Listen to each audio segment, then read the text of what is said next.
Hello, AP Bio. We just wanted to put up a quick screencast just to help explain a couple of the uh, Mendelian genetics crosses that we have here with some of these Punnett squares. So we're going to just touch on some of the sex-linked traits, a couple of the pedigree charts, and the blood types, and that should be it. So we're going to look at number 2 because question 1 had the Punnett square kind of set up for you already on the instructions we sent out. Oh, and by the way, speaking of those instructions. When you upload this to the Google form, um, please make sure that you show the Punnett squares using the example that we sent out to you on Remind. If you have any questions, just shoot us a quick Remind text and we can get back to you. Doc and I both are monitoring the APBIOESM Remind, so for both classes, you guys are all our kids, so we're checking in with all of you guys. So just send us a quick shout out if you have any questions. So anyway, back to this.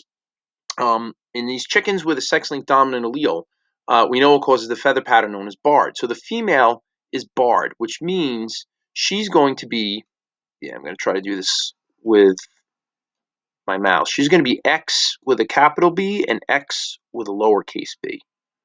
Okay, and we're crossing her with a male who is non-barred. So he's X little b, and we have to use a Y. Remember, the Y does not carry any of the sex-linked alleles on them. So now when you do this combination of this male and female, we should see, first of all, half of your offspring are always going to come out female. Okay, so you're always going to have half XX, half XY. Okay, and then the question is, okay, well, what allele does each one carry? So let's take a look. Okay, so we have this first offspring is going to have a big B and a little b, meaning it's hybrid. Okay, and it's hybrid barred, which means it's going to look just like mom. This one is going to have two little b's, which means it is non-barred. Okay, and it's going to look just like dad. This male is going to be barred, all right, because they're inheriting one big B dominant allele from mom, and they're going to inherit a recessive B allele from mom here as well. So what we're going to expect with this is a 1-to-1 ratio of females and a 1-to-1 ratio between the males. One barred to one non-barred, one barred to one non-barred. So for your males, it's going to be 1-to-1, and for your females, it's 1-to-1. Okay, and those are the patterns and the ratios that we're looking at. Okay, so hopefully that makes sense. And again, remember, the male has XY. The male only carries one allele at any one time. Okay. All right, let's move down to the blood types. Okay, so remember, with blood types, you have 4 types. You have A, B, and O. Okay, remember that A and B are codominant, which means that they're dominant alleles. Okay, so type B blood is always going to be designated with this capital I, right? That's your capital I, B. Okay, and this can be homozygous dominant, right? Which means you've got 2 dominant alleles, or you can be hybrid, which means you have a B allele, okay, with a recessive O hidden, okay? There we go. Remember, this little I is your recessive O.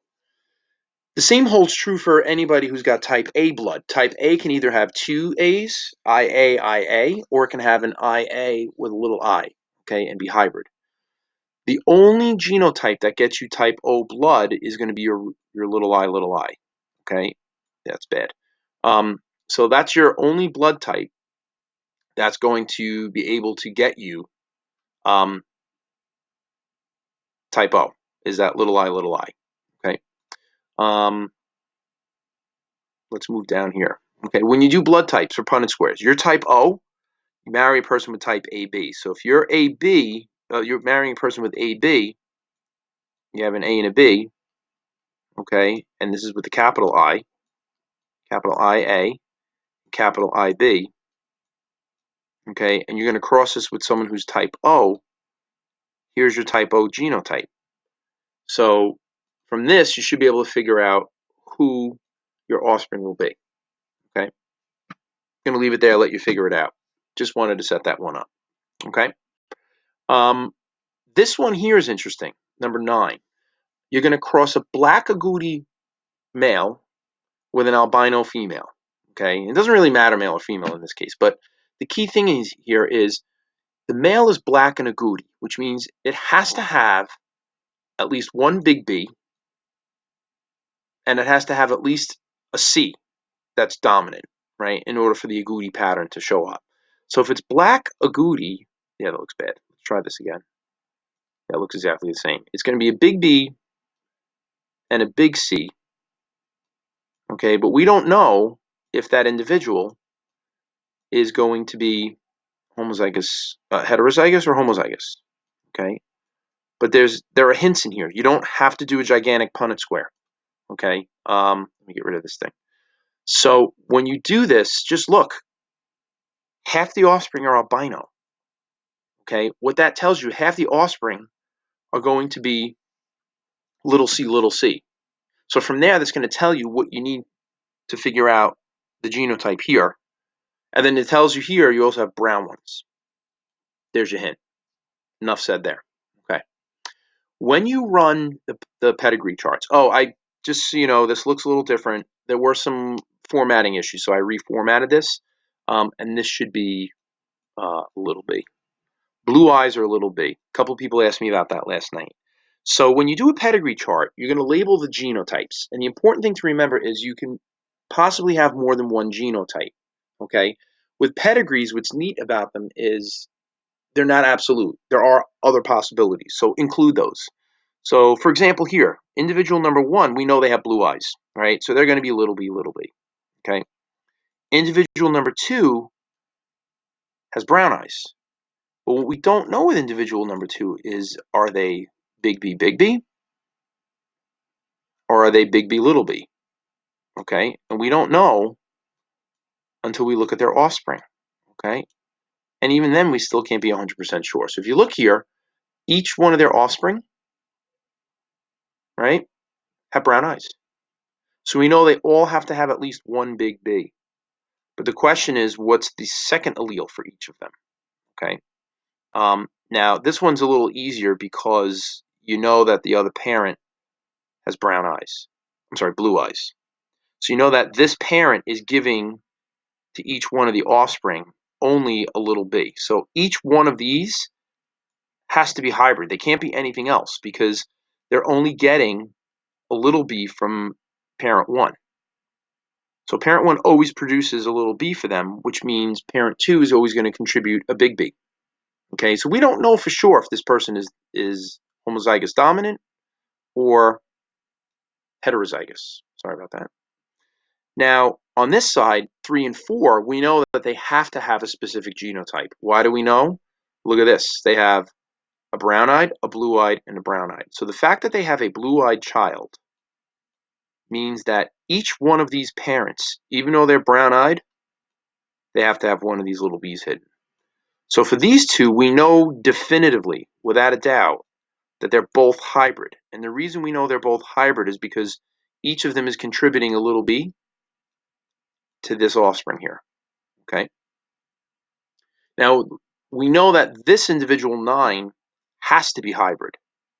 How do we know that they have to be hybrid? Look at their offspring, right? Little b, little b. So right here, do this, let's see. Right? Little b, little b, little b, little b. We know that these two must be, number 8 and number 9, must be hybrid. Okay? So what's the deal with 11? Well, 11 could be this. Or it could also be this. Okay? We are not 100% certain, so you need to include that. And the same thing goes with number 13. Right? This has to be either big B, or big B, little b. Okay?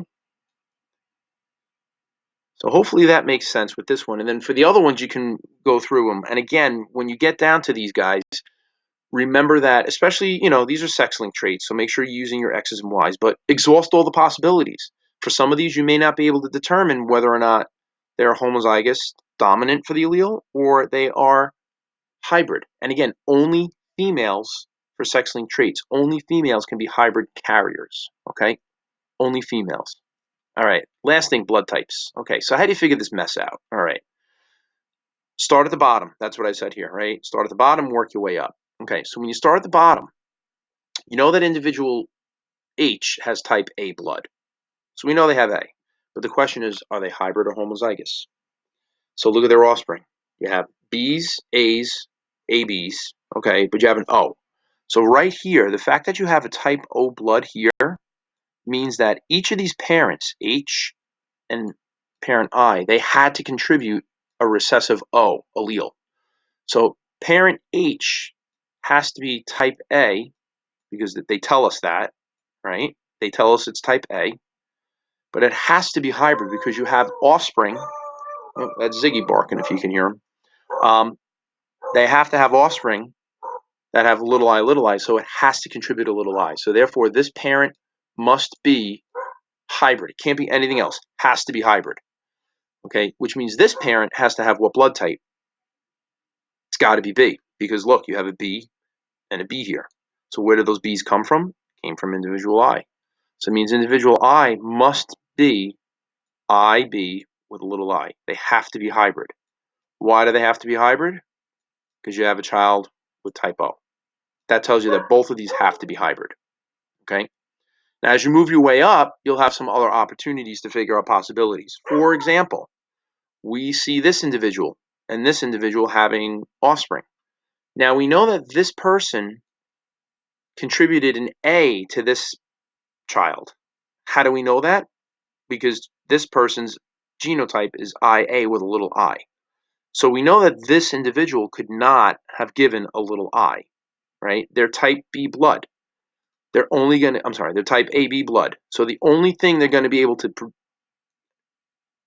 contribute is an A or a B.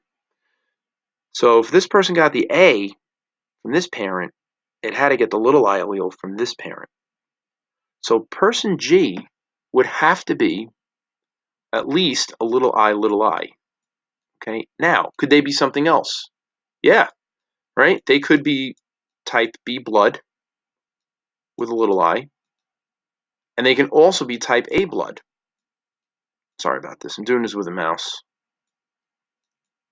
Type A, that's an A. Pretend it's an A with a little I. So person G has to have at least one little I to contribute to person A because this person is IA with a little I. So individual G has to either be hybrid for A and B blood or they have to be homozygous recessive, which means they're type O. Okay? Then you can work your way up. But again, with some of these, remember that you may not know definitively what their genotypes are. And so you're going to have to put down all possibilities. And so there will be more than one genotype for each of these as you go up. Okay? And that's basically it. Again, send us a reminder if you have any questions. Stay safe. Please avoid going to big gatherings and parties. I know it's real hard. FaceTime people, do Instagram, whatever. But by all means, we really need to avoid being together as much as possible. We really want to try to limit the spread of this. It is out in the communities. There are more people who haven't been tested than have been, so please be careful. If you do have to go out and work, I know some of you guys work in retail, just be real careful with hygiene and everything. You've heard all the warnings. You know what to do. And that's it. So stay safe, stay well. And again, shoot us a reminder if you have any questions, okay? We will talk to you soon. Have a great day, guys. Bye.